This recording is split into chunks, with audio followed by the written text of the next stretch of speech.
I want to get deeply into your life and, your origins and all that kind of stuff. But I thought I would start by mentioning that today happens to be what would have been Jackie Byard's 101st birthday. Wow, He right. was born June 15th, 1922. So he would be 101, which is hard for me to imagine, Jackie. I mean, and I know that like Jackie and you, I just would like to start there. I have my own life experiences with Jackie, and he influenced me profoundly and was one of the real mentors for me, and I know that you had 18 lessons, you said, with him. And Yeah. can you tell me a little bit about, just, your impressions of Jackie musically and personally and what you got from it and, that kind of stuff?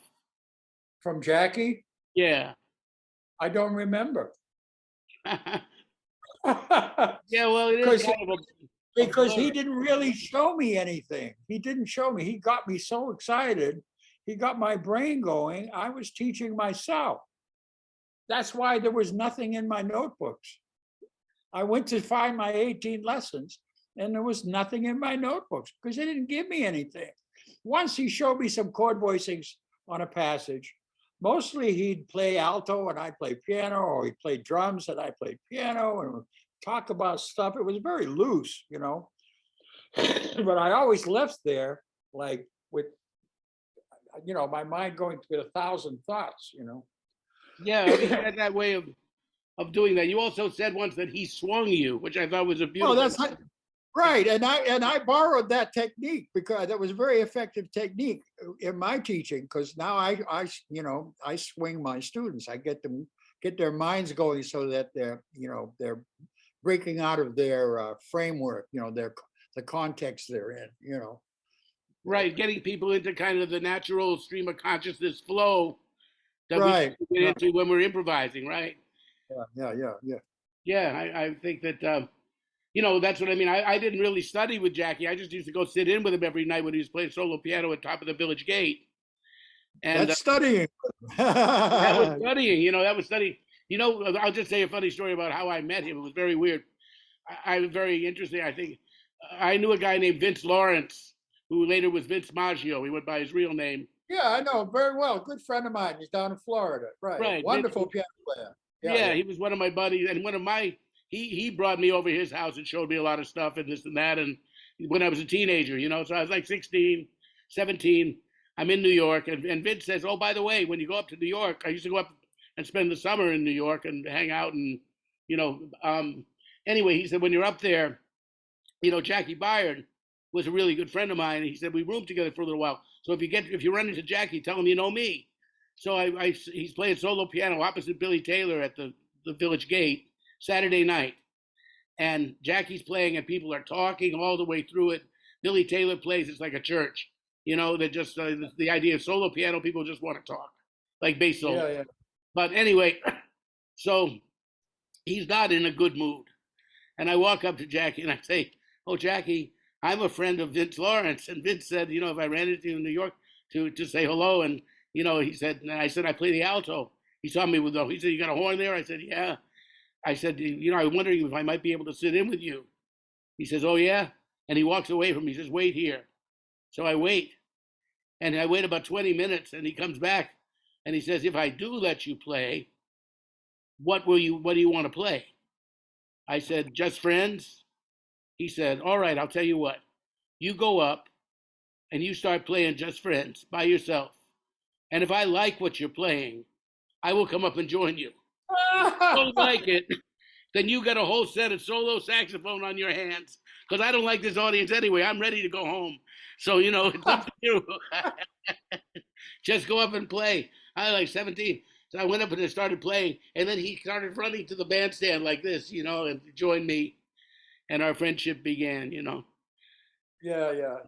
Yeah, he was a great guy, man. He was just a great guy. He was amazing. He was one of those guys. He was a master, I used to hear him play solo piano opposite Herb Pomeroy's band at the stable. And he'd outswing the big band. Yeah, I can imagine. He gets standing ovations. Really, I can imagine that. Now you had your early career, you were sort of like a house pianist at the Stables and at Lenny's and at Connolly's and all of these legendary Boston clubs. There was that great era, which I think you kind of came up at the end or sort of the middle end of that period where, the Boston had all these wonderful, the Charlie Marianos and the Joe Gordon and those kind of people. What was that like? How did that come about that you got those gigs and who you played with and what meeting that generation of Boston guys and stuff? That's kind of an open question. How did it come about? The Stables gig, when my junior year of high school, I spent it. My parents thought I might be an engineer, and they sent me to a engineering prep school in Boston. Unfortunately, it was almost right across the street from the Stable, and it was really stiff, this school. All the kids had jackets and ties and all that stuff, and I'm coming in there funky looking and all. So when the lunch break started, I'd go across the street to the Stable and hang out because they'd be rehearsing. I got to hear Dick Twasik and Serge, everybody there. And I started taking bongo lessons with the janitor, And, now, had you played piano? You already had been playing piano. Did you kind of start at a young age, just interject, like you'd already been playing? My parents made me take classical piano, and I the last thing I thought I was going to be when I grew up was a piano player, Interesting. But and eventually, towards the end of the semester, I got 2 lessons with Ray Santisi, the piano player. Muzzy, yeah, I knew him well. The second lesson, he said, "Forget it, kid. You'll never play." That sounds like Muzzy. Okay. So years later, I'm playing the Stables. I've got the Monday night with Gene DeStacio's band with Sam Rivers, who was a dentist. I remember with Sam Rivers, Jimmy Zatano, and John Neves. The Tuesdays and Thursdays with the big bands, and all the other gigs with the Herb's Quintet. And I'm playing there, and Muzzy comes up to me. That was his nickname. On an intermission, he says, "Hal, do you remember me telling you that you'll never play again in your second lesson?" I said, "Yeah." He said, "I learned a lesson from that." He said, "Never second guess a student," because I had all his gigs. That's funny. Yeah, Muzzy. Yeah. Quite a guy. He was did he ever cook for you? No. He was a great cook. I actually, we played a week in Boston. A couple of times we played in Boston together. And he actually introduced me to Art Farmer, which was very nice. But the story was he wouldn't leave home because of his mom's refrigerator. He didn't want to eat any place else in the world except at his mother's house. Well, that may be where he got his cooking, because man, he cooked me dinner one night, and he made this fish, and I've rarely had a baked fish this good. What he did, he put grapes on it.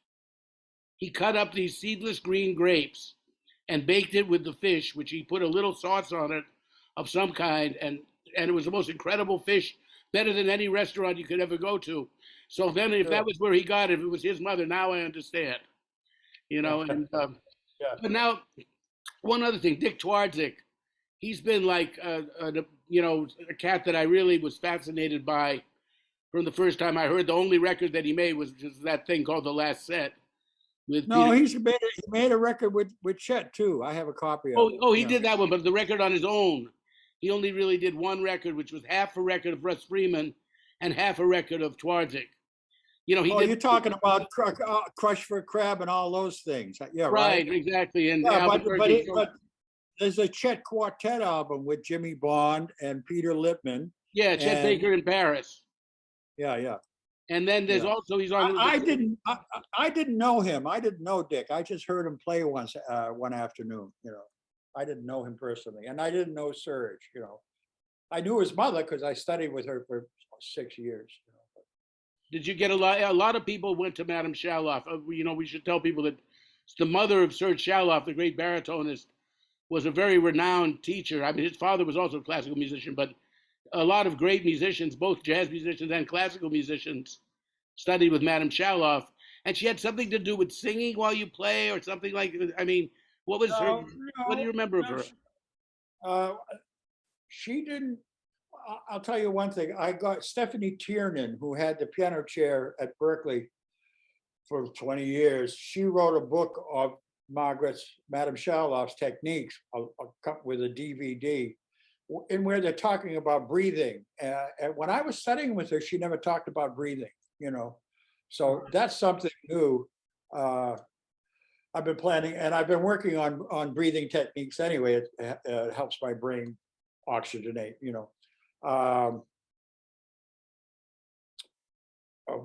Bring me back, because We were talking about Madame Shaloff. yeah, I know. Shaloff, and what you might have, what the lessons were like, and what you got from that. She was somewhat of a pedant, but she was so amazing, in everything she did. She used to be able to hit a middle C and jump up to an A flat 2 octaves above without looking at the keyboard. Wow. Yeah. She had a spatial sense of the keyboard. She was demonstrating a spatial sense. That's how blind piano players play the keyboard. The brain has a spatial section, and it learns where you are in space. That's interesting, because in a way. Anyway, she saved my ass. Technically, 3 years, 6 days a week, 6 hours a day, 6 days a week, practicing for 3 years. I think, yeah, that's what we have to do to really. I mean, anybody that's, I think, accomplished something in music has done something similar to that, at least for a few years.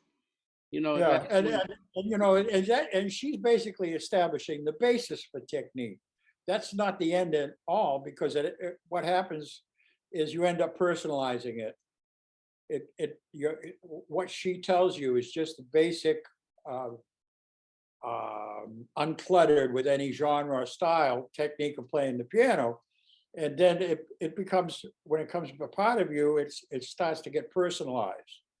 I have to say, I didn't master the instrument as far as I was concerned until the last 10 years of my career. It took me that long to really get to the point where I could play anything that came into my mind or my ear without thinking about it. Well, you said a beautiful thing. There's a little bit of you. Hal is a very prominent jazz educator. I mean, one of the better, one of the best around. And the things you say, are very practical in a lot of ways. Like a lot of people, they're not so abstract you can't grasp them. And you said something that reminded me of something that Lenny Tristano told me once, which you actually said that, and I've been telling my students that too. And when Lenny told it to me, I said, "What a bunch of, oh boy, that's double talk." He's saying something. What did Lenny tell you? Well, Lenny said to me, I only took one lesson with Lenny because he was such a strange person, but that's another story. That's my life. But what Lenny said was, people talk about playing what they hear. He said, I'm not interested in teaching anybody to play what they hear. I want to teach you to play what you don't hear. And then there was you. Years later, I looked at one of your little lectures or masterclass videos, and you're saying essentially the same thing. You're hearing that. You're already playing what you hear. Yes. So, what you said, how did you put it? It's just like that. We want to get to something beyond that. Yeah, everybody plays exactly the way they hear. There's no hiding. When people say, I have trouble playing what I hear, what they're really saying is they're having trouble hearing it strong enough so that it moves their hands. The signal isn't strong enough. That's a good way to put it. So I think that's that makes a lot of sense, that way of thinking. While we're at it and we talk about teaching a little bit, I know that you've got a couple of books. The first book I saw of you was a very practical book called How to Work, How to Have a Band and Be Employed. And what's the exact title of that book? The touring musician, small business approach. Right, and that made a lot of sense. And I actually read part of it, and I think I applied quite a few of the things that you said, because I somehow managed to tour as a single or a duo, and keep my daughters from screaming for milk, and made a made a living doing that, like you did. You had That's why I wrote. I'm glad it would help someone, because that's why I wrote it. Well, it had a lot of useful tips about how to deal with those things, which, a lot of us live in, like what Walter Davis Jr. used to call a bebop bubble, so we don't want to even think about business at all, which I'm really of that ilk. And, you made me come on, man, you got to be a little bit conscious of these things. And that was helpful. But the other thing that's very interesting, and I'd like you to elaborate a bit on is the other book that you have, which is a concept of forward motion. Yeah. And if you could just tell people, like, well, what do you mean by forward motion? And, what kind of things your approach to teaching encompasses? Forward motion. Well, one of the predicates of forward motion is that all musical ideas are in the process of moving forward to a resolution. Things are not where they are. Things are where they're going. Everything's in motion. So, and you have one of the problems in music education and how it affects jazz. When we first start learning our instrument, we have to. Let me see how I put it. We have to learn one. We have to learn where one is, and we count it as one. And we get a tacit conditioning that one of the bar is the first beat of the bar. I mean, you see it first, and it's called number one. So obviously, it must be the first beat of the bar. But theoretically, it isn't. It's the last beat of the bar, because one is a major resolution point. 3 is a minor resolution point. So all things are in motion towards one of the bar.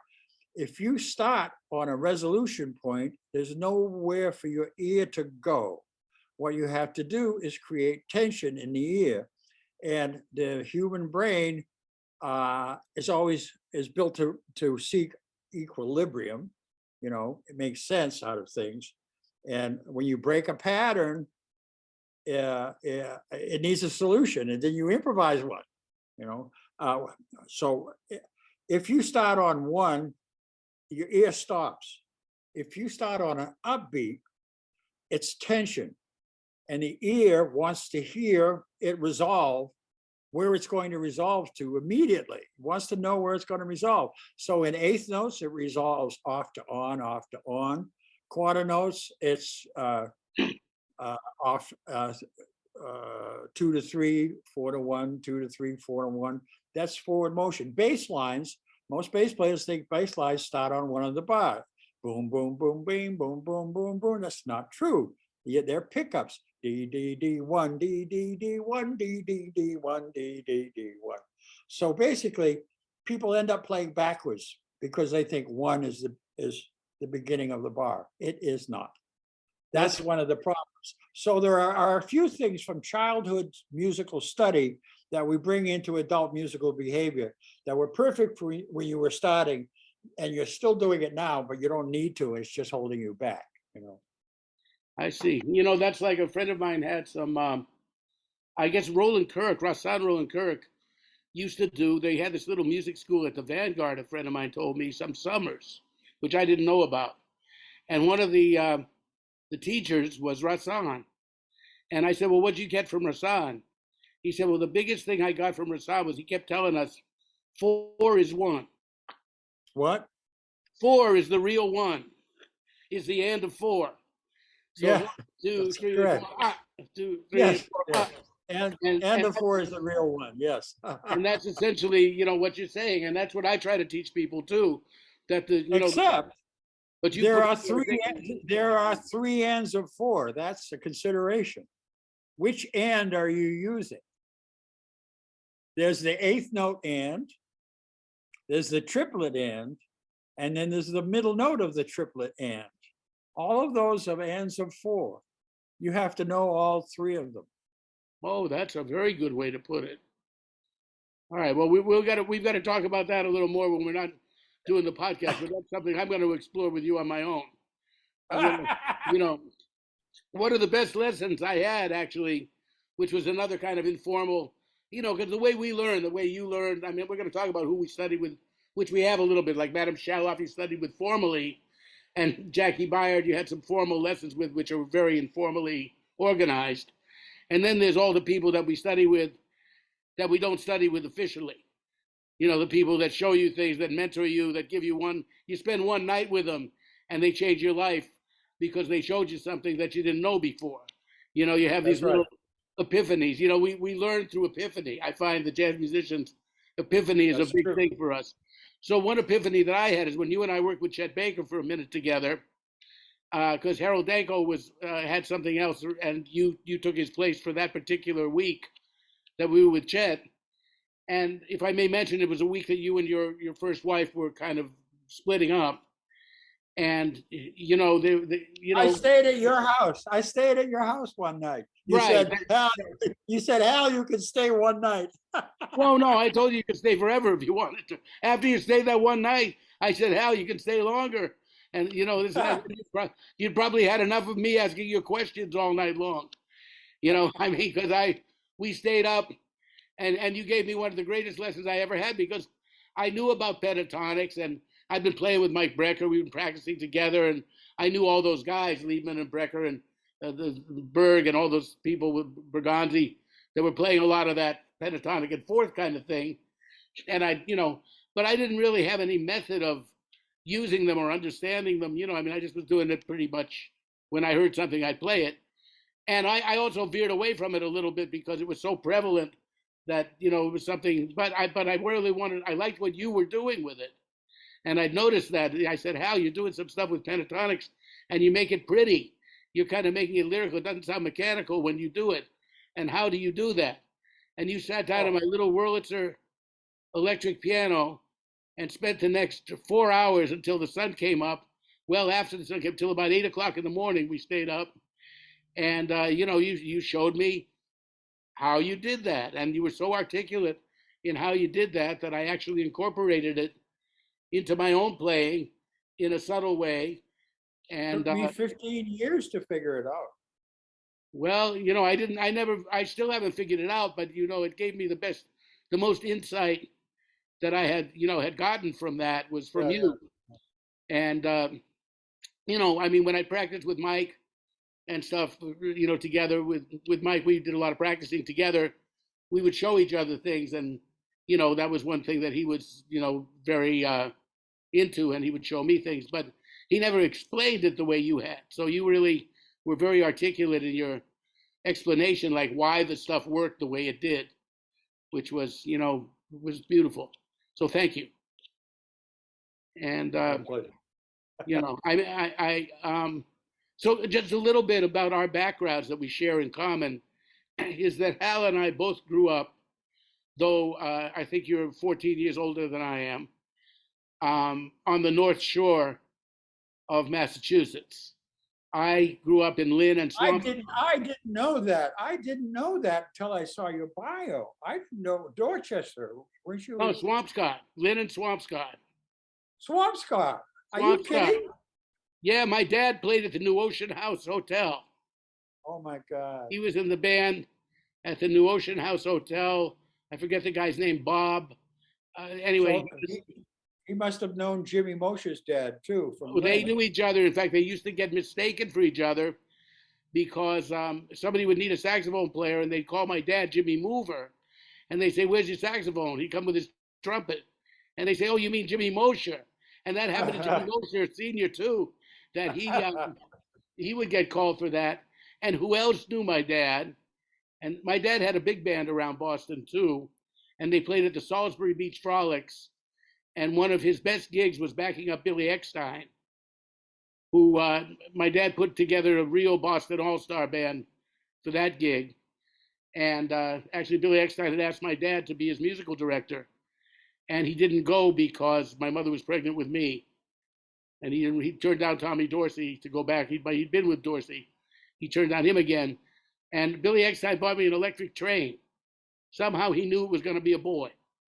And Charlie Shavers, who had been my dad's buddy on Dorsey's band, got me a bebop cap, got me a Kangol plaid cap with a matching bow tie. And I had that from Charlie Shavers. Those were my presents coming into the world. But what I was going to say was on the North Shore. So my dad was at the New Ocean House Hotel. He played there in the house band. And, there were sessions at the house. I kind of even remember Serge coming over in a wheelchair because he and my dad had been on Ina Ray Hutton's band together. And, but there was something I was going to say about that period. About, Swampscott, the New Ocean House. And, Chick's father, Armando, was a trumpet player. Chick Corea's father had been a trumpet player. When I met Chick, I said, my dad was a trumpet player in Boston. Jimmy Mover. Chick said, wait a minute, Jimmy Mover. I know that name. And I said, yeah, my dad said, Armando, your father played in my dad's big band and that they used to sub for each other. He said, yeah, I remember because Chick's around your age and he would have been just old enough to remember Armando saying, I can't, I'm double booked. I think I'll call Jimmy Mover. So they all kind of knew each other. Yeah. And since you mentioned Jimmy Mosher Jr., let's talk a little bit about Jimmy. I mean, you guys, he was the best, man. And you guys, did you meet at Berkeley? How did you meet? Tell me your story with Jimmy, if you could. Jimmy Mosher was one of the great alto players who's never gotten the recognition I know. that he deserved. We were about to do an album. I told Jimmy I didn't like any of the albums he made. I said it didn't really show him right, And we were about that. But I met Jimmy. This was before I went to Berkeley. I think the summer before I went to Berkeley, Paul Fontaine and Jimmy came over to my house in Salem. They were Siamese twins, yeah. And it was only Lynn was right next door. So, and they played, and I was like, they just wowed me, man, So many years later, after Jimmy got off the alcohol and we were hanging out and we started to reestablish our relationship, I said, yeah, hey, Jimmy, you remember that time you and Paul came over the house and jammed with me? And I didn't know anything. I didn't know about form. I could play in C a little bit and in C minor less. I didn't know about 8 bars or 16 bars. I didn't know anything. I was totally naive. I says, you guys just sounded great. He says, oh, Hal, Paul and I just learned a bunch of bird solos and we just played them on every tune. That's I was so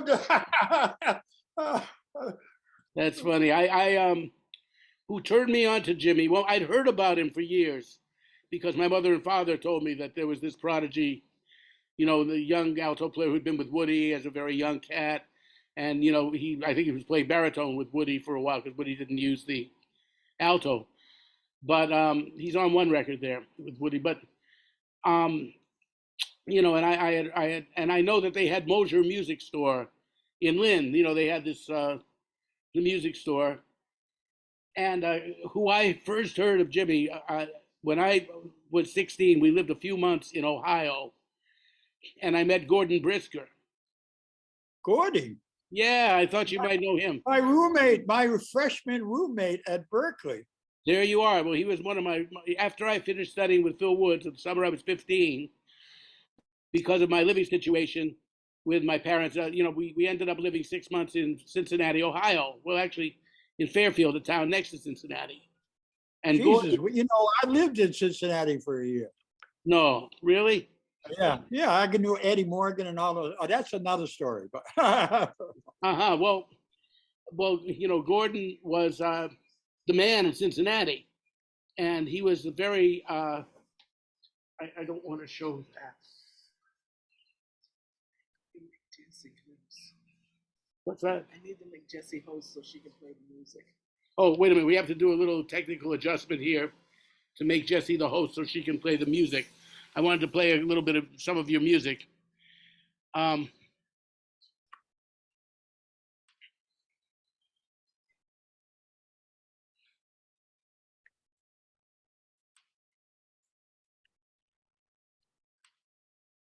Yeah, so there we go. Thank you.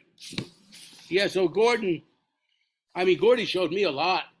Man, he was like, he was very knowledgeable and great arranger and, really showed me, an incredible amount of stuff and very organized in his teaching too. He was very, very cool about it. And, and anyway, he had these little 78s, little discs that you would get in the studio. If you went into a recording studio in those days, they'd give you these like discs. They weighed about 2 pounds each, and they were all acetates, the acetates. That's what they were called.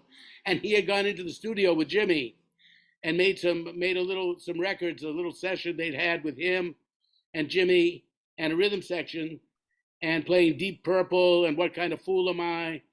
And that was a tune of Jimmy's that he'd done at Berkeley called Catherine, which was an original of Jimmy's.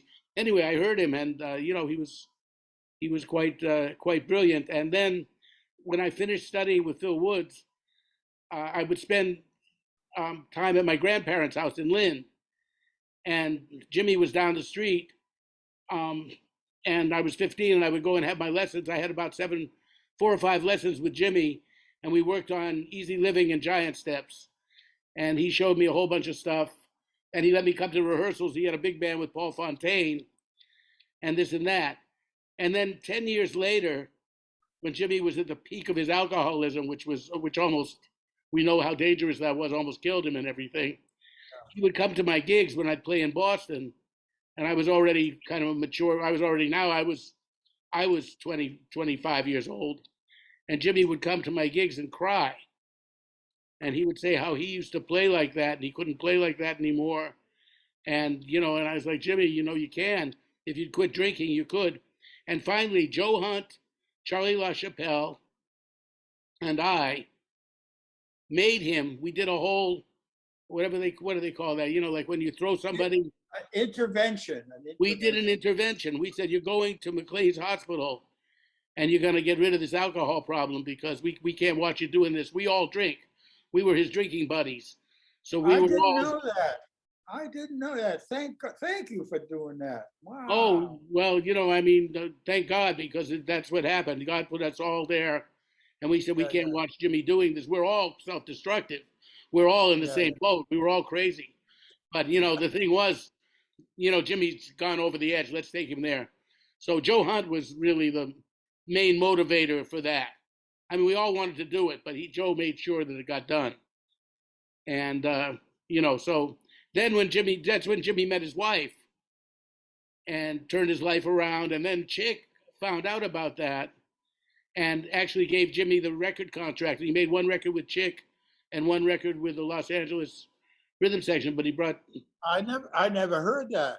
Yeah, Jimmy did 2 records for Chick's label, and he really was the way he sounded. It was finally something that he sounded the way he sounded. He played Pagliacci, that song he liked to play. Wait a minute.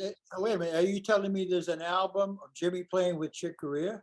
Yeah, there's one record where he's with Chick, and then one record he's with a different piano player, maybe Mike Wofford. I'm not sure who it is, but a West Coast piano player. You remember the name of the album? No, but I have, I have access to it, and I know a guy who does know the record. And I'll find it. Yeah, they do Chick's tune, Bud Powell, and they play, really nice. The Winter of Our Discontent. One of those ballads that's very obscure. Jimmy knew a lot of tunes, and And then he had a band with Mick Goodrick that used to play around Boston after he got clean. Yeah, And I yeah. would go hear them in Cambridge, and they were, that was beautiful. And I brought him up to Montreal too when I was living in Montreal, as he got married. And so for a honeymoon present, I said, why don't you come up to Montreal? And I got him a gig at Biddle's, a club up there in Montreal, and a place to stay on the club. I told him it was his honeymoon, and Biddle's gave them a nice bed and breakfast. And so I brought him up to Montreal not to play with me. I sat in with him, but it was his gig, and to let him play. But anyway, he was a beautiful person. I've got a bootleg of him and me with Phil's rhythm section, and what's his name on trumpet at Tom Harrell? playing at, huh? Was it Tom? Tim Higgins. Oh, Tim Higgins, yeah. Hey, Good it's drum killing. And Jimmy's sound just ripped your guts out. You know what He I did. mean? He had a tone, man. He had a real sound. Yeah, yeah. Yeah, he There really was no. I've never heard a sound like that yet. Yeah. Yeah. Me either. And and he showed me a lot about that. And I stole quite a. What do they say? Amateurs borrow and professionals steal. I stole some of that. Steal from the best, man. Steal from the best. Well, he was one of them. Now, where his sound came from, he told me, and I could kind of hear it in him. His most prominent influence, again, we go to Boston, and somebody you must have had some experience with, I imagine, was Charlie Mariano. Charlie was very much into sound. Yes, yes. And Especially in his late years. When you were doing the stables and doing all the, those places in Boston, as a youth, did you get some experience with Charlie as well?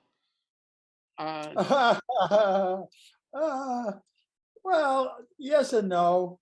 I had one experience with him where it was the first time I learned what the word stroll meant. This is how I learned.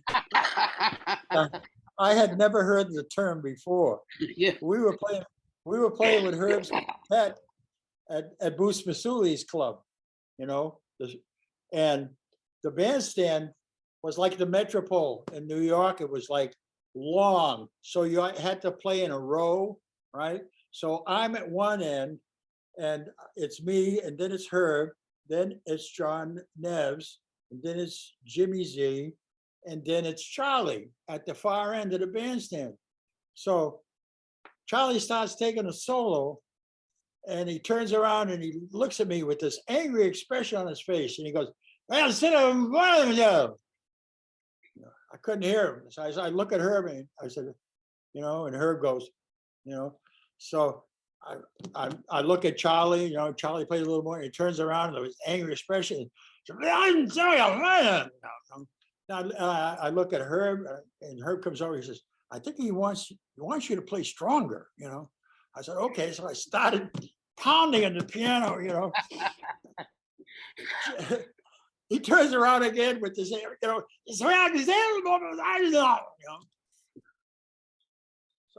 after the set, I said, "Charlie, what were you trying to say to me?" He says, "Stroll." I said, "What the fuck does that mean?"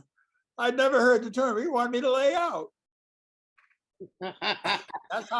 That's how I learned what the word stroll meant. I taught Joe Cohn the word stroll. One time we were playing, and Joe's playing guitar, and he was playing like kind of busy. He was young. He was like 23 when he joined my band. So I was like, I turned around and I hollered at him, which I had a tendency to do in those days sometimes. Stroll, So I said stroll, and Joe gets up and puts his guitar down and starts walking around the club. He figured for some reason I wanted him to walk around the club, and he was so eager to please me that that makes me feel less stupid. That's great. I always I didn't have that much contact with Charlie. He was a taskmaster as a teacher. You could hear him swearing at his students in combo all the way down the hall, calling them every goddamn name in the book. So I guess he needed to go to India. Yeah, maybe so. Maybe India, because when I met him, I only met him once, and he was very serene. You know, it was like interesting because I met him at a party at Mike Knox's house. Mike Knox Uh, had this big loft, and Charlie was there in this white kind of Nehru Indian suit. You know, he spent some time in India and everything. And I had always wanted to meet him because he was one of my favorite alto players. And, you know, here I was, and Mike had introduced us, and we were having a beautiful talk, you know, just about life and music and the alto and going to India and what he got out of India and all that kind of thing. And I'm drinking red wine. And now somebody, as we were in the thick of conversation, and, you know, and he's telling me things and we're having a good time, somebody bumps into me, and my red wine lurches forward and spills all over Charlie's white silk Indian outfit. And I'm mortified. I'm like, oh no. Oh, Charlie, sorry. Look, Charlie, just, you know, send me the cleaning bill. I'll be happy to take care of it. I'm really, you know, so she just bumped into me. I didn't see her coming. It was one of those crowded New York parties, looked like breakfast at Tiffany's, you know. It had that kind of yeah. crowded. Anyway, she bumped into me, and Charlie looks at me. He looks up and he says, well, I think you should get another glass of wine.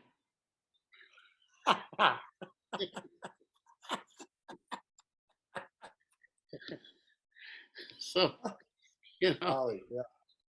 but you know, we were talking about Salem, and you know, Hal came from Salem, which people know maybe from the Salem witch hunt and the House of Seven Gables and those kind of things, which were famous. But we were Did talking you about a know? place. Did Go you ahead. know? Well, my oldest, dearest friend was a saxophone player from Marblehead, Bob Marvitt. Did you know him? No, you know, see, I left Massachusetts when I was 11 years old, Oh, you wouldn't. and I hadn't started playing the saxophone or started playing jazz yet. That happened later for me in Florida. But I'd come back to Boston because my grandparents lived in Lynn, and I'd spend a couple of weeks up there every summer, which is where I'd study with Jimmy. And you know, and then later I lived in Boston for about 3 semesters. At in 1980, when I was 28, 29, 28, I felt I was having a ball in New York as we had in those days, and I having too much fun maybe. You know, I Yeah, was kind of worried that I might not make 30 if I yeah. continued having the kind of fun I was having. And so I said, I'm going You to and go to, me both. You what's and me that? both. You Yeah, and me both. yes, we had a lot of fun. We had some of that fun together. That's true. But so I said, I'm going to go to Boston. My father lives in Sharon at that time. He was living out in Sharon, Mass. And I had a brief marriage that was a bad idea. But, you know, I said, I'm going to go to Boston. And I had a chance to teach at Berkeley. I knew Alex Ulanowski and Larry Monroe and the Berkeley guys, you know, and they said, yeah, if you want to come on up to Berkeley and you can teach, you know, get a part-time thing so you'll live. And I said, okay, maybe I'll do that. And so I decided to go to Boston, and I'm teaching at Berkeley. And then I got a call from Chet Baker, which is the next thing I want to ask you about. Chet calls me and he says, so, Bob, you're teaching at Berkeley? I said, yeah. He said, well, don't you think you're a little young to be out to pasture? And then he said, I've got 6 weeks in Europe, and it's just you and me. We're going to go and we're going to play with different rhythm sections and this and that, but it'll just be the two of us. Let's go. So I left Berkeley and went with Chet, and as they say, the rest is mystery. Um, Yes. so you know, on that note, we can get back to Salem Willows, but your experience with Chet Baker, what actually got you out? Before we get to that, okay, you're in Boston, you're in your late teens, early 20s, you're going to Berkeley, and you've got Gordon and Jimmy Mosher and all the. Did you know Chick at Berkeley too? Were you guys in the same class, or Never met him. you didn't meet him? So, but He now, had a Latin band. You're talking about Chick, right? yeah, Yeah, he had a Latin band with Don Elias in it and those guys. And Mark Levine was a great Latin piano player. Uh, as a matter of fact, Mark wrote me out a couple of pages of Latin piano comps. I still have them in my files, you know. Wow. I couldn't ever play them. I could never play them, you know. Well, he wrote But some I famous never piano met him. books. I never heard of him. He was a rumor, a chick, you know. Uh-huh. Oh, also one thing more in Boston. So, but you did get to play with Sam Rivers and Bobby Ward. Did you know those guys? Did you know Bobby Ward at Oh all? yeah, Sam Rivers was my postgraduate work. That was 6 years with Sam. Are you kidding? Tell me Uh, about that a bit, and that experience. with Sam? Yeah. Well, when I was going to Berkeley and a couple of years after, Sam wasn't there. He got busted a third time for being a junkie, and he went to Lexington, right? Right. The hospital in Lexington. So um, I probably shouldn't have said that on air, yeah, but Well, we know that a lot of cats have that affliction. yeah. So, but I've been hearing about him, and for some reason, I just knew we were going to hook up. And when he came to town, I met him, and we just hooked up right away. One of the first things we had in common, we were so super critical about the state of the music in the local scene. The jazz was not moving ahead, you know, that they were like, we didn't like anybody. Okay. Okay. But he was my postgraduate work. He's the one, he really pushed the limits. It was just he'd do things like on an intermission he'd say, "All right, Hal." He was really important. It was really important for him to establish a memory of the history of a song, because you have to keep that in mind when you're playing.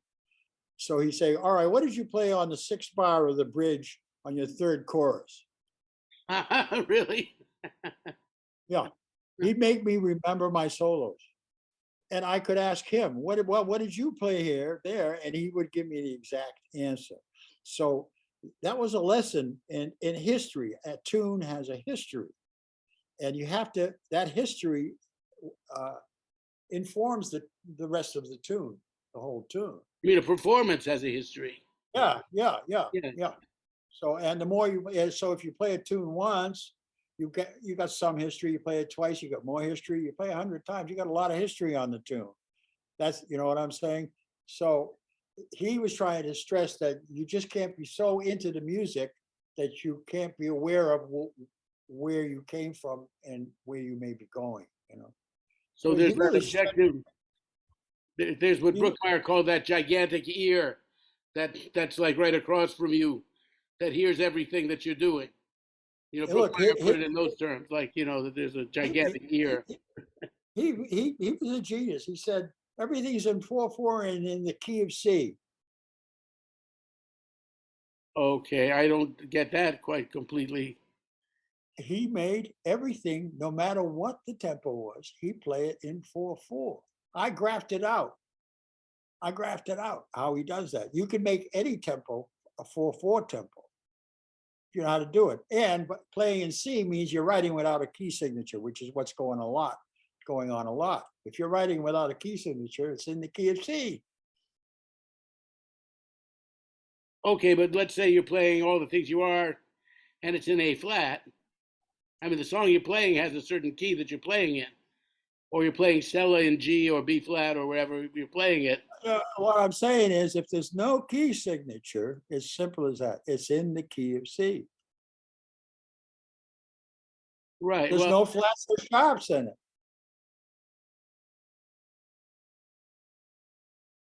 Okay. Well, I'd have to think. For instance, I'll give you an example. I was reading some comments about Cannonball Adderley on a YouTube page, and was a guitar forum, and they were talking about Cannonball soloing over in 5/4 over Black Messiah, Mhm. and how could he do it, and these must have been really young kids, because they didn't understand what Cannon was doing. He's just playing in 4/4 over the 5/4 and keep paying attention where the ones were. He didn't play in 5/4 or 7/4 or 13/8. He played in 4/4 and just paid attention where the ones were.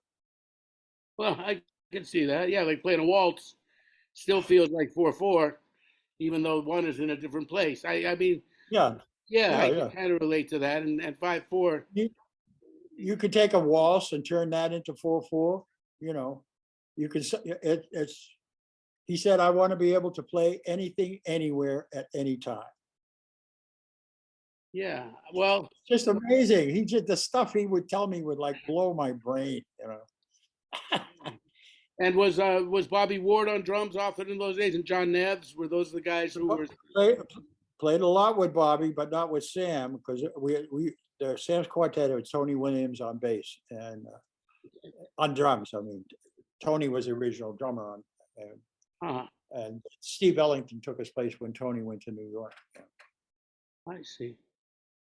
So then, let me see. You were your early experience. You're at the stable, so you would play with the rhythm section when different cats came into play. Is that what your house band experience was like, or? At the stables, it was all worked out. No, no, Well, no. there was the Stables and Connolly's and Lenny's. I guess you played at all of Well, those. Stables wasn't a house gig. You know, Conley's was a house gig. Lenny's was a house gig. You know, and we were house rhythm section. You know, so Lenny kept me alive through the hard periods. You know, I'd owe rent. I'd hop in my little Fiat, and I knew I had a gig coming up in a month, and I'd drive out to Danvers. I said, Lenny, can you front me some money for a month from now so I can pay my rent? He'd do it. He helped me out all the time. He was just a great guy. Lenny Sokoloff. Yeah. Yeah. Lenny I didn't Sokoloff. really get to know him, but I knew his reputation. I was too little, at that time. I did Yeah. go to the club a few times as a teenager. People brought me there. But so then, when did you actually leave Boston and go to New York? And did you go to work with somebody, or what were the circumstances of your coming to New York? Yeah. Chess gig. Uh-huh. I was living in Boston, and Charlie LaChapelle was living in Providence, and Chet was coming to town next week. I love And Charlie. Go ahead. Charlie's my brother, Wow, we got a lot of relatives in common.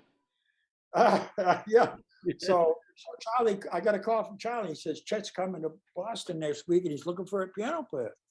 So, so I said, great. I went around, I collected as many Chet records as I could, and I learned all his greatest hits. And when he showed up on Tuesday night, I was at the door. I said, I hear you're looking for a piano player. He says, yeah, come on and play. And and every tune he called, I knew, because I had worked him out, So I got the gig, and he liked to have piano players who wrote, because he didn't write, Yeah, he did. And I found a funny thing about Chet and Stan Getz too. They had a lot of respect, even though they were kind of arrogant guys in a lot of ways. You might interpret some of their behavior as being that. They were very humble towards piano players and very respectful, and really liked piano players, like you said, piano players that wrote, because they didn't really play much piano. Chet would play his one finger, Chico Marx style piano. He could play lines with his, he reminded me of Chico Marx when he'd sit down at the piano. But he didn't really know the chords to anything, even though I think Jerry Mulligan put it best about Chet. It said, Chet knows everything about chords except their names. He always had trouble getting out of the bridge of all the things you are, getting to the first F minor after the bridge. I kept telling him, it's not an E augmented, it's a C7 augmented chord. It says E, right? But the structure is C7 augmented. Right. His eyes went, He always had trouble hearing that passage, That's interesting. I hardly ever played that tune with him. I don't think he ever called that tune with us. I think I might have played it at a session with him and not really noticed that. But that's that was my first time, big time, first gig with a master. My first time, on the road, with a junkie band. It was what? I'm sorry. A junkie band. A junkie band, yes. That was the rhythm. It was Jimmy Merritt. The rhythm section was Jimmy Merritt on bass and Charlie Rice on drums. A Philadelphia rhythm section. My favorite rhythm sections come from Philly. Really? Bass players and I love it. Yeah, great band. You know, we have something. We were going to listen to a little bit of your music, though I'm having such a good time talking with you. But I think we should play a little bit of. There's a 4-minute track of a tune that you wrote that Chet played, and you know, I actually used to love to play this tune when I was on Chet's band. I used to wait for Margarine was one of them, which was your rhythm line in F, and then the other one was this Mr. B, which was like Afternoon in Paris with this brilliant modulation to the key of D at the end of the for the last eight. The way you came out of the bridge, you know, with almost like an after, you know, was so beautiful, and I used to have such a good time when you went into D. It just felt so comfortable to go into, you know, to go from C to D there. So I don't know, Jessy, are we queued up to play Mr. B by Chet? Well, Margarine was my first pentatonic song. Right. We're all set if you want me to play it. Yeah, Marjorie was his first band. I've got another pentatonic song that I wanted to play a little later, which is something you do with the Brecker Brothers called Spit It. Oh. Which we'll get to that, because I thought that's a nice example of, you know, and they're both like rather short as opposed to 15-minute songs. So this is the tune, Mr. B, and it's got Hal with the rhythm section we were talking about. I think it's Jimmy Merritt.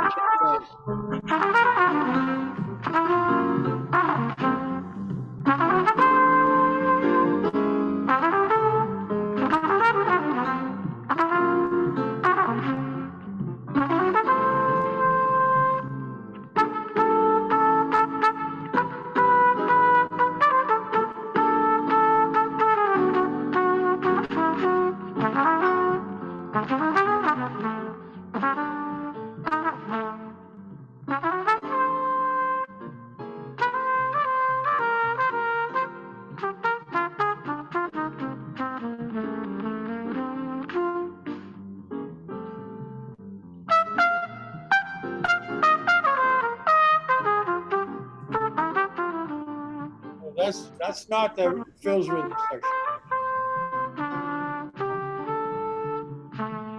No, this is Chet's rhythm section.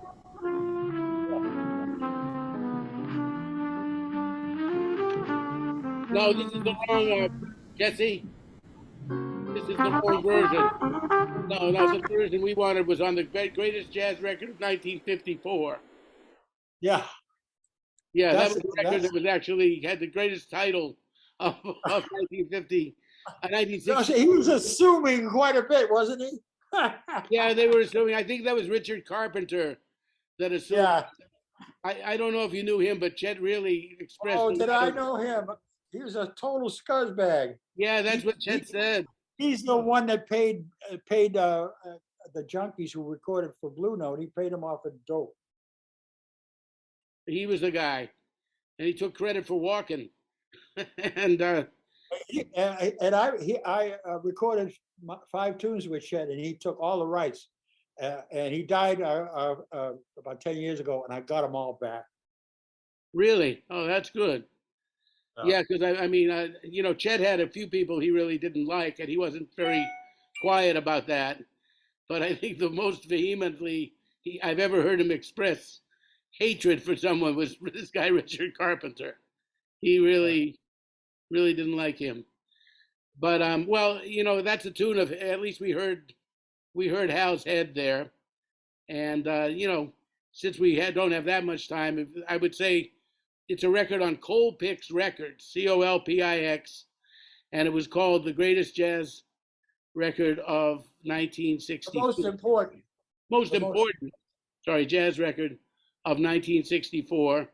And it's a very good record. I mean, you know, it was important to me, you know, so I think there are moments that are better than others, but, you know, it's good, Chet. I mean, and so you went with Chet and you stayed with Chet for a few years, right? It was... Right, a couple of years. And God, I learned a lot playing with him. What'd you learn? I mean, in a nutshell. One thing in particular was he told me, Hal, don't give them everything. Don't give the audience everything. Hold some back.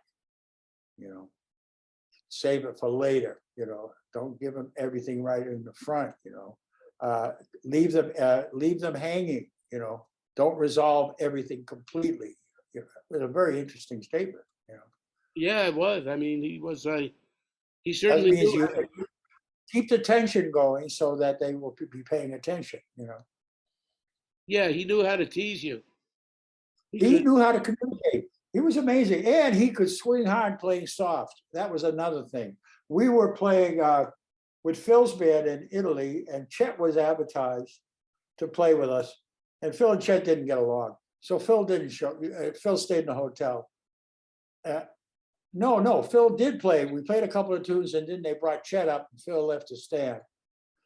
And Chet took over the rhythm. He played so soft. He just took over the rhythm section. That was how he controlled the rhythm section. He played softer. And that wasn't the first time I got that lesson. I went to hear Barry Harris at the Vanguard. His rhythm section was Ron Carter and Al Foster. And Al Foster was on the far right by the post, the bass player in the middle, and Barry on the left. And Al would get too loud, and Barry would want to calm him down. He'd mime. He'd start miming like he was playing, and you'd see Al cocking his ear trying to hear Barry, so then finally he gets softer. And the minute he gets softer, Barry would start playing again. Oh, what a brilliant idea. What a great strategy. So I brought that to Phil's band. I said, look, Phil, if you want a quiet, we got a loud audience. All we got to do is go down to a whisper and they'll be louder than us. And that's what we used to do. And they would shut up. If the music's too loud, it's a cover for them talking. But if it's really soft, who did something very similar to that and who told me that almost the same thing was Jim Hall. Jim used to play down at Sweet Basil, and he would have a duet with often Steve was Speen on bass, and they'd be playing duo, and they played like the dinner hour at Sweet Basil. The first set would coincide with people still having dinner. So Jim would be sitting there playing Chelsea Bridge or something, like a ballad, and the audience would get louder. And as the audience got louder, Jim got softer. And he would get so soft that after a while, people got quiet. They say, where's the music? What happened to it? They got self-conscious. They start to realize, they get self-conscious. They realize that they're talking loud and they shut up. Yeah. It was quite an experience driving to the West Coast on Route 66, driving from New York to the West Coast and back. Twice we did that. I made the same trip. Chet and I, we drove from New York to San Diego with Jacques Pelzer and Ruth and a cat. We were doing a concert in Italy with Jacques Pelzer, Chet and me, okay? And he announces Olio, and I say to him, so this is after playing with him for decades, okay? And after recording the first album, so he announces Olio, and in sotto voce, I say, he says, Marjorie. Marjorie, I right. said, yeah. I said, yeah, as an Olio. And he says, Hal, I never thought of that.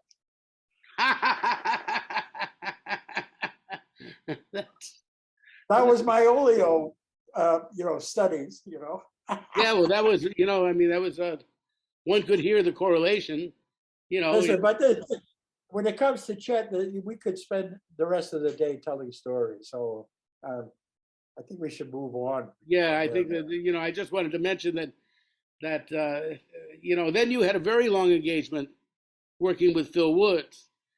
And I used to go down and listen to you guys at Hoppers and, those kind of things. I think that was that's the longest you were associated with. I know you were with Cannonball, and I used to love your duet with Lee Conant. So I used to sit in with you guys with the two altos and you sometimes. I remember at Beefsteak Charlie's, of all things, one night that I had such a good time. that Konitz and I, it was just the three of us. There was no bass or anything. You were playing piano, a duet with Lee, and I sat in. And Konitz and I got into this counterpoint where we actually felt like one person. And you were there, and you were like one person. The three of us felt so united. I remember Konitz even remarked on that. He said, man, I couldn't tell who was who that set, including Hal. I didn't know who was who. And it was one of those beautiful moments of music, you know. I've got bootlegs. I've got bootlegs of Konitz and I playing at Gregory's. Right. Well, there was Gregory's too, of course. That was the steady. They're good. We played together 9 months, and we toured and did an album. And recorded Windows, one of my favorite albums. You know. Yeah, that is beautiful, and that was his pre-Scientology phase, right? His what? His pre-Scientology phase. Yeah. You know, that was the end of. Yeah, because one night when he called me, he says, I got a concert at the Scientology building for Saturday night. I said, what does it pay? He says, $50. I said, are you kidding? Forget it, man. Those people are millionaires. They got all kinds of money. I had a nerve, $50 for a Saturday night. I refused the gig. That's funny. That's, but you guys, there were some beautiful duets there. I remembered, and I got to sit in a few times with you cats. He was a, he's got that Lenny Tristano thing. He's a true improviser. He really is. And Chet is a true improviser. They are making stuff up, and playing with Lee, it was like, I didn't even play time behind him. We just floated when we played together. We developed this thing called a float. And we were always this close to falling apart. And it never did. But it was so edge of your seat, because the tempo was implied and we weren't really stating it that clearly, it was, and I probably figured about 7 or 8 different ways to comp with him playing duo. And it's on that album, Wow. I got to check it out again. But I remembered, being very fascinated by what you guys were doing and coming down and listening and then playing the last set with you and, feeling like that you understood him as well as anybody had, because he was a complex musical personality. He played one way, but there were a lot of ways within that one way. So, and that he was improvising all the time. And you understood that part of him, I thought that was I think Dick Katz understood it in his own way too. But you guys, the other band that I remember you with, now we didn't really get into Phil. I know you had a long stretch with him. And 10 years. 10 years, and then a couple of years with Cannonball too, right? Before that, yes. Early 70s. Can you just summarize a little bit about both of those cats? Wow. I know there's 25 words or less. You can do more than 25 words, maybe 50. Well, I'll tell you why Cannonball's gig, I wish it had lasted longer, and I wish I had played it in a different way. But I came away from that gig. That was one of the last of the big beat bands, and I came away from that with a big beat. I got trained in having a big beat, and that has been an incredible gift for my career. Define that for some of our listeners. I can't. Nobody can. You won't even know it exists. The only way you can understand it exists is if you're playing it. When you hear Kind of Blue with what's his name on drums? Jimmy Cobb. All right. Now, generally that beat, it seems kind of thin, but it's swinging, right? It's not really, okay, so. A large beat, yes. Yeah, so he came to town many years later with Nat's group, and he was playing, and I got a chance to sit in with him, and he had the big beat. The beat was so big that Nat and Cannon, when they were, how precise they were with their heads, right? They were like really tight. They had a place where they hit in the beat, all the time where they played their lines, their heads. There was a certain spot. I'd come in and I'd hit it too soon. The beat was so big, and I'd hit it too late. I couldn't find that. It took me a year to find that spot in the big beat. A year. And you couldn't analyze it. You had to learn the feeling of it, you know. It was amazing. It was amazing. That was my takeaway. And there are very few players out there now with the big beat. And I'll make an argument that if there's one thing that's consistent to every master that I ever been with, is they all had big beats, all of them. That was the defining factor, I think, mainly. Mike Brecker had a monstrous beat. You know, yeah. Eddie Harris, Sonny Rollins, big beats. They could hit anywhere within the spectrum of top to bottom accurately. They could parse the beat accurately, and any of its symmetric and sometimes asymmetric subdivisions. You know? That's what Sonny told me once. I had the good fortune to kind of have Sonny as a kind of mentor for me.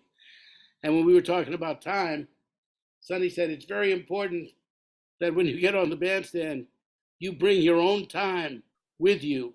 You have that time inside you. He said, and be your own, you're an orchestra. When you get on the bandstand, you're not just a saxophone player, you have to be an orchestra. And that includes being a drummer and a bass player. You're all of that, and the pianist, you have that. He said, and if you bring your orchestra to the bandstand, rhythm sections will love you. And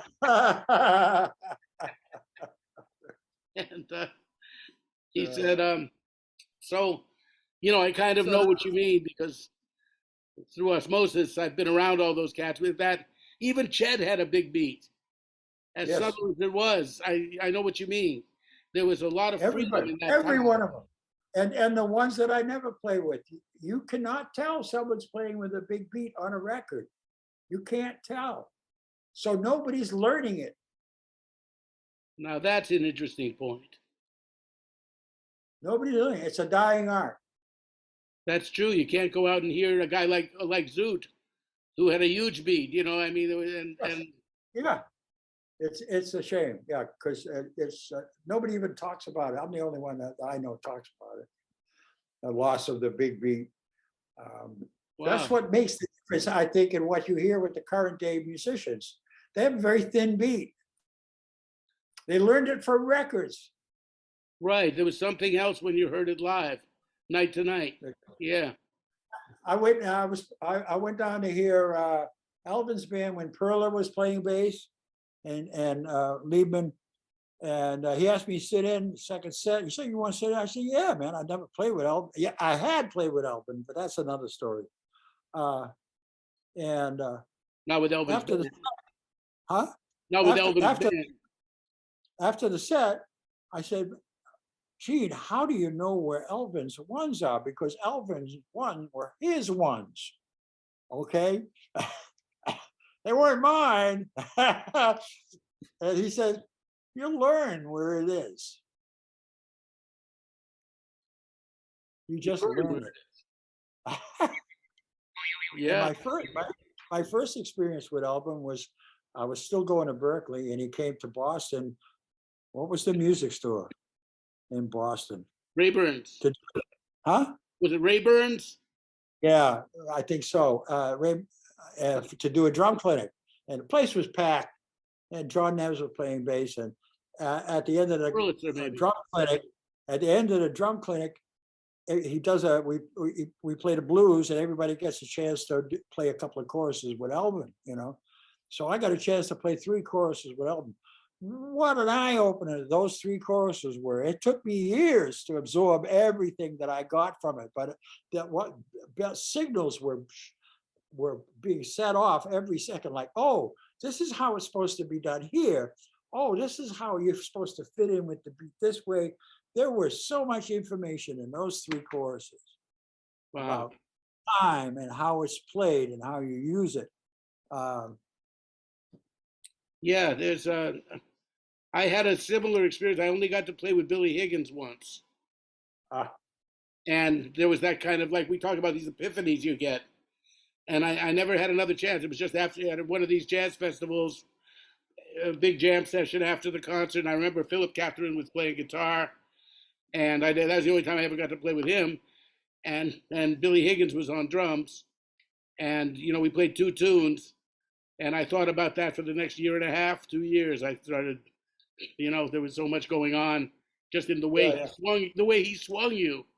There was, like, I mean, you were swinging yourself, you hope, but then he put it on another place, and I had the same experience with him. So I had the same experience.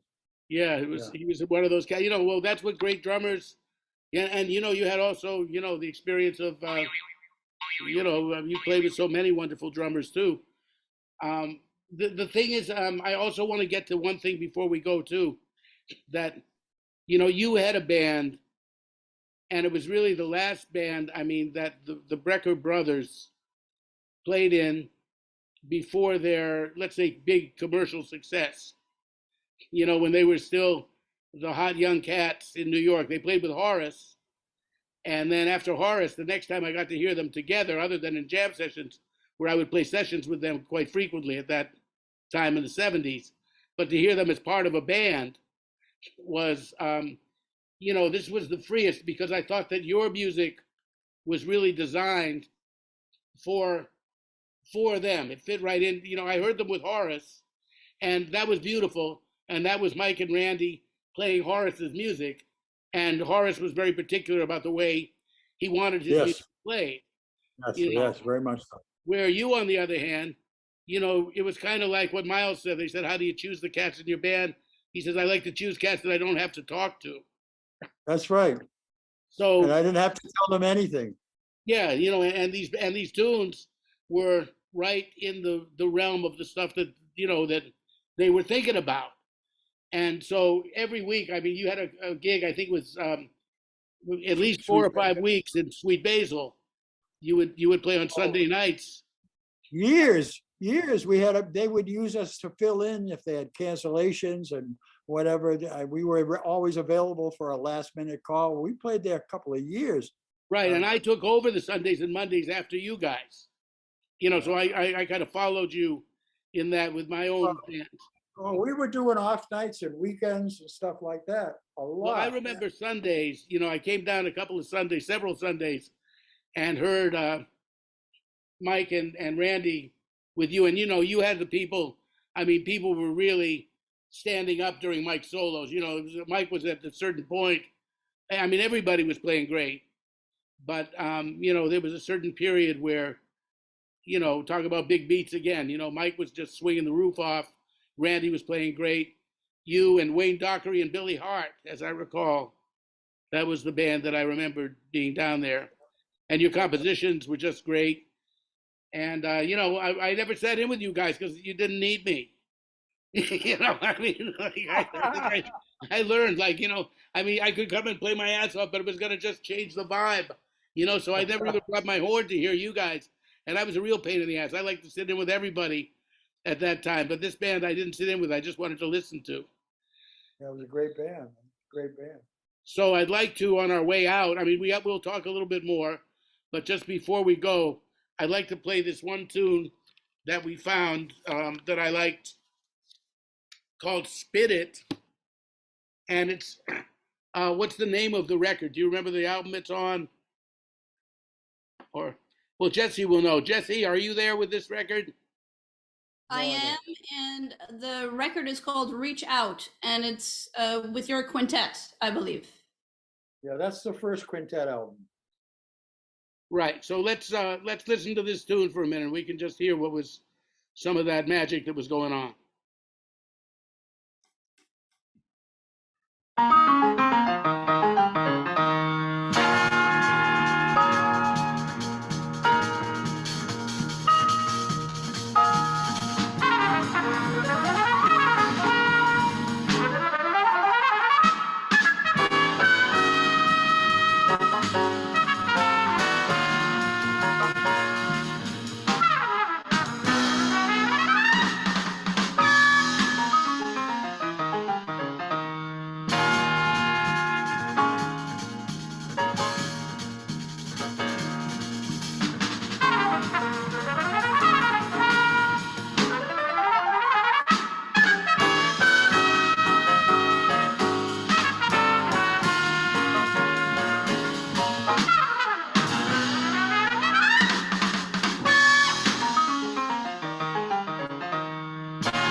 Yeah.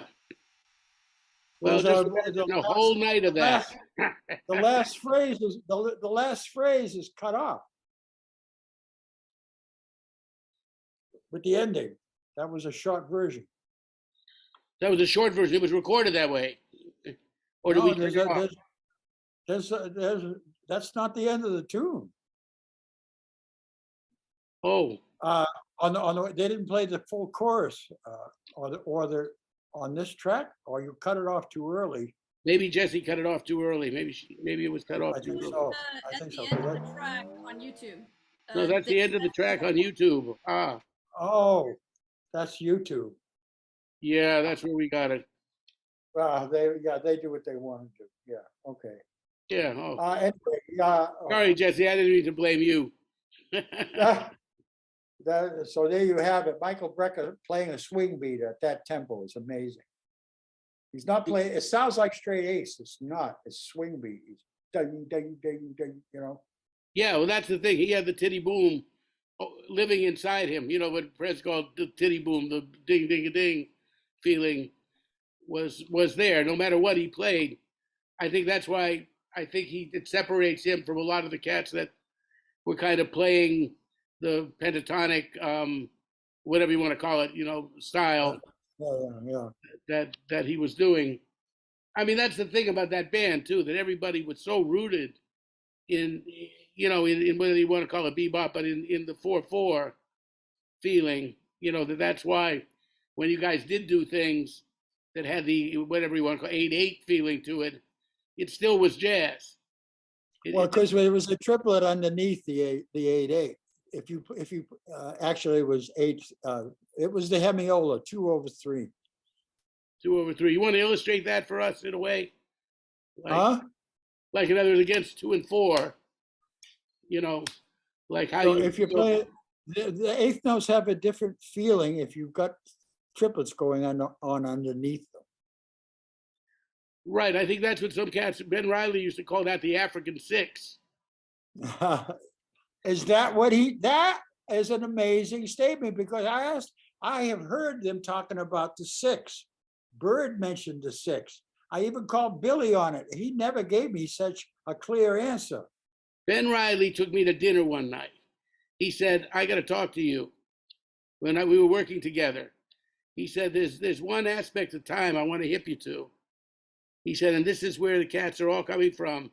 He said, you're almost there, but I don't think you quite grasp this. And he sat me down in a Chinese restaurant and told me all about this feeling of the triplet underneath it and being able to feel 4/4 as a dig-a-da, dig-a-da, dig-a-da, dig-a-da, dig-a-da, but also breaking up the triplet in different ways, not like dug-a-da, dug-a-da, dug-a-da, dug-a-da, but dug-a-da, da-da-da-da-da-da-da, like that kind of thinking. And also the quarter note triplet, the ding, ding, ding, ding, ding, ding, ding, has to always be present. And so if your eighth notes don't imply triplets, then your eighth notes aren't quite swinging. Right.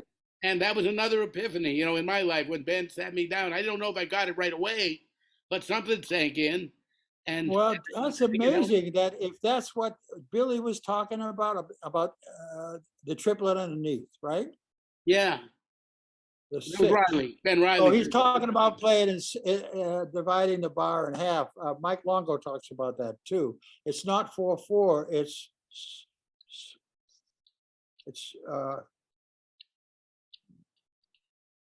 the bar is divided. It's like a 6. In a way. I can't think of the theory right now. My brain has stopped working. But Mike said Dizzy showed him that. I kind of talked to him a little bit about that. 6/8. 6/8. The 6/8, yeah, which is the African 6. Two bars of 6/8, every bar of 4/4. Right, 2 bars of 6 equal a bar of 4, and that was what Ben called the African 6. And he said he was the first guy to actually put it on record, because on a record called The Bridge with Sonny Rollins, when they're going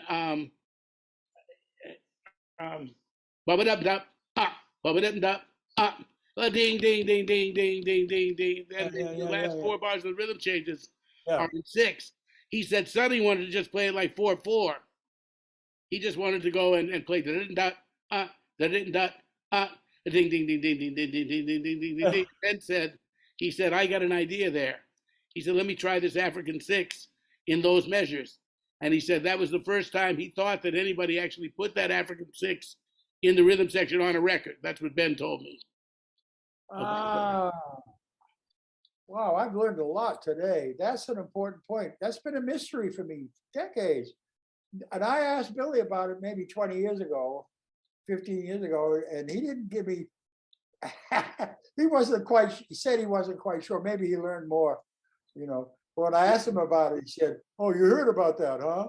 You know, like, Yeah, well, like that somehow, was Ben's. like somehow it was privileged information or something, you know. Yeah, well, that was, I mean, when I realized that Ben was telling me this, because then he said that was what Monk was all about too. He said, Monk, it's very apparent in all of Monk's music that Monk is feeling time like this. And so, you know, then that opened up a whole, you know, world for Yeah. me. So Oh, I'm yeah. glad to be of help. Well, yeah, well, you know, I've just started a new band, a 6-piece funk band. And I've been trying to convince these guys that you always play from the fastest tempo. You feel the time, not from the quarter notes, but from the fastest tempo. So if the tempo is do do do bop bop do bop ding ding ding ding, you feel that tempo and you cut it in half. Yeah.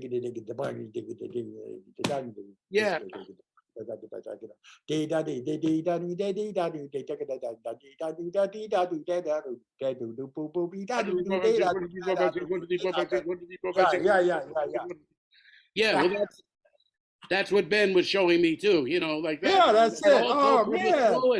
also from the slowest place. He said also feel it as a ding, ding, ding, ding, ding, ding, ding, ding, ding, ding. So a combination of the 16th note triplet with the quarter note triplet. Yeah. You know what I mean? That was like what Ben says that's how that's where the real swing lies. Yeah, yeah. You know, I as a errant thought, I have a bootleg of us playing with Billy Hart and Rufus Reid at the New School, a concert at the New School, and I swear Billy Hart was playing a 5/4 cymbal beat. Of course, 1 2 3 1 2 1 2 3 1 2 1 2 3 ding da ding ding da ding ding da ding 2 3, right? 1 2 3 1 2 1 2 done. I believe he did. It wouldn't surprise me. You know, I mean, he does some. So I called him up on it. I called him up on it. I said, I heard you playing a cymbal beat 5/4. He said, oh yeah, you heard that, huh? You know? Oh yeah, yeah. I mean, yeah, Billy is a wizard, man. He's, you know, he's really fun. We go way back. We both came to New York City at the same time, so we go way back. Yeah. Really? Did you get to know Albert Daly? Or, not well, no. Not well, no. It's just in passing. Yeah, because I mean, there were a lot of, you know, that generation. That was, I think, you guys were really the last generation that arrived en masse in New York at once. That were all the last generation from the apprenticeship system. Yes. Yeah, from the apprenticeship system, and I caught the tail end of that. You know, Mike and I were sort of like the tail end of that because you were a little bit. Mike was 3 years older than me, and you know. Well, he got to play with Horace, you know, and that was a good, you know, that was a good, you know, a good way to start your career as a youth, to get, you know, to play with Horace, who had his way of playing, and you had to learn it, you know. I started with Mingus, and when Mike was with Horace, I was with Mingus. And, you know, I don't know what I got from that, but that's another story. That's another. I'll do my own podcast. I'll interview myself for that one. One last thing I just want to get to is you did something about stage fright. There's a very famous lecture or paper or something that you have written and dealt with. I believe. Would you explain what you did regarding stage fright and how you approach that? Because I think there are people that have that problem. Well, there's been a lot of writing about it. Some of it famous, but I think most of it is bullshit. Because if you've got stage fright, that means you're taking playing seriously. And the last thing you want to do is take playing seriously. You take the study of the music seriously. But when it comes to playing it, you're supposed to have fun. If you're not having fun, go do something else. That's a All right. beautiful idea. You know, We are all born playful. And that playfulness is always there. You just have to access it and be playful. If you're not playful, if you're taking music, the performance seriously, it's going to bring all kinds of baggage along with you to the bandstand, to the performance. You that is just got to have fun. that It's is so wise. That is incredible wisdom. I think of two experiences. I think that's just the best thing you could say.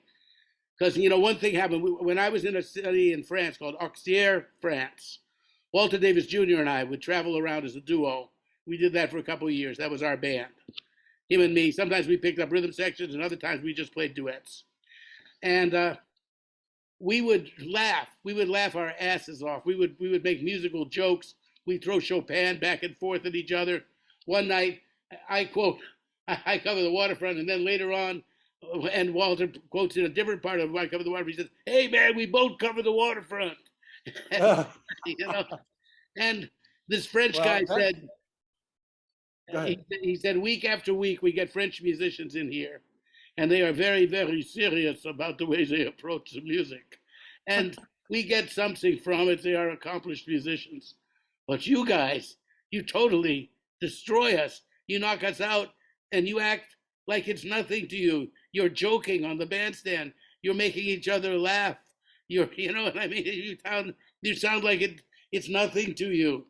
And I said, well, that's what was so great playing with Phil. He was very playful, and he would take suggestions from the music. You know, he didn't have an ego about, you know, if I played something, he would take off on it. You know, he didn't mind. I mean, the reason we hooked up was I was on a house band at Lenny's, and he came up there as a single, and he started playing. And I was chasing him around and playing musical jokes and tricks and stuff like that. And he caught them all, and I'd feed some to him. I mean, that was how we met. We fell in love with each other immediately, and it stayed that way for 10 years. He never changed. He was one of the few giants. He took input from the band when he was playing. He was one of the giants that way. Yeah, so, he was a funny guy too, wasn't he? I mean, we did this concert, this alto summit in Paris, and there were 6 alto players, and we didn't play on every tune, all 6. We had duets, you know, 2 of us at a time. I played Embraceable You as a feature, this and that, but there were 2 tunes that we had to play all 6 altos together. We did Shaw Nuff and we did Donna Lee. So we got Phil, Jackie McLean, C Sharp, Frank Morgan, Vince Herring, and me, with Walter Davis Jr., Percy Heath, and Roy Haynes. So we're at the rehearsal. We're doing the rehearsal, and we're all playing Donna Lee. And he got 6 alto players with 6, and it's a tribute to Bird. So we got 6 alto players with 6 different concepts of time on Donna Lee. So the line is a mess. We're all playing in our own rhythmic feelings, and the 8th notes are just not locking into each other. So we finish it, and we all know that it didn't quite make it, you know, this rehearsal version. And Phil, without missing a beat, he goes, Flame Keepers, yes. Timekeepers, He was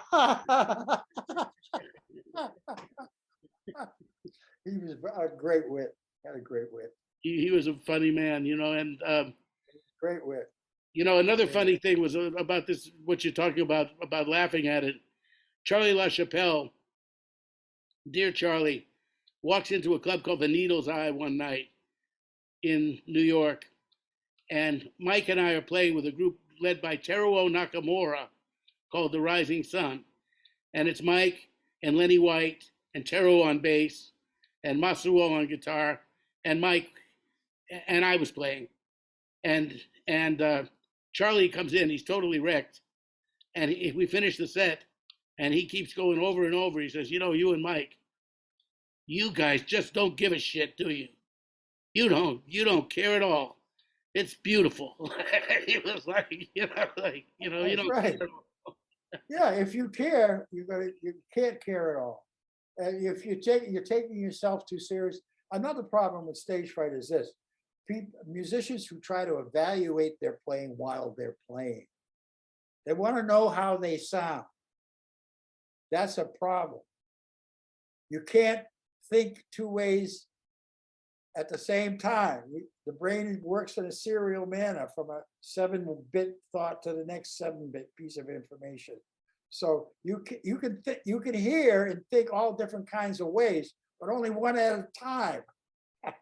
Yeah, and the inner critic has to shut up. Yeah. You know, I would go through a bad night, like I used to define when I was in my formative years. It happened, fortunately, less as I got older. That's one thing in maturity. But in your formative years, there were nights when I was getting so much in my own way, that inner critic just wouldn't shut up. It was like, man, what the fuck did you just do? I mean, I shouldn't say that, but you know, what was that? And, you know, it would be, and then Sonny Rollins told me once, he said, you know, did you ever have one of those moments where you play something and you say to yourself, what the hell was that? He said, and then you listen back to it later, and that was the hippest thing you played all night. Right. That's the intuition. That's if you're in the zone. You know? Yeah, and that's in the zone. Yeah. But that inner critic doesn't want you to be there, and when you get him out of the way, then you can find a way to stay in that zone. You know. Well, you know, we're all born playful, but society doesn't want. They want predictable citizens, so you get trained out of that. They don't want the guy at the electric company like going to the dials and saying, "Gee, I wonder what'll happen if I do this." You know, right? They don't. They want you to take care of business. You know? But that might be fun. So you know, you care too much. We were doing one gigs. I did a lecture on that at a high school, and the high school band was playing that night, and the trumpet player comes up to me and he said, "How do I get that attitude on the bandstand?" I said, "Just keep saying 'fuck it' through your whole solo. Fuck it. That's the attitude. Fuck it. You know." So after the concert, he comes back and he said, "Hal, I said 'fuck it' through my whole solo, and I played my ass off. It was great." There you go. So that's I'll tell you, if we open a conservatory, the fucking school of music. You know. Anyway, well, this has been a ball, man. I really was glad. I had a great time. I hope you did. Yes, I did. I enjoyed it. I learned something. I stole some shit from you. Yeah, Well, I've learned a lot from you today too. You know, and I just want to say, you know, you grew up in Salem, and we were near Salem Willows, which are my earliest memories, where we were talking about the chop suey sandwiches. I went back. They still have them. I have a video of the flying horses. It's still working. Yeah. And then they have the chop suey, but not on a hot dog bun anymore, on a hamburger bun. It's just not the same. Ah. But they still had it. Oh, that's I right. was noticing, I can't tell you how many times I've told people, I can't wait to get back to the Salem Willows to get a couple more of those hot dogs. You know? They were great, the chop suey sandwiches. Yeah. Anyway, Hal, it's been a great time. And Same here. So I guess that is, we will say goodbye. And Let me know when it goes up on YouTube. Definitely will. Yeah. All and you know, once again, you know, thanks again. Thank you, man. Take care. You too.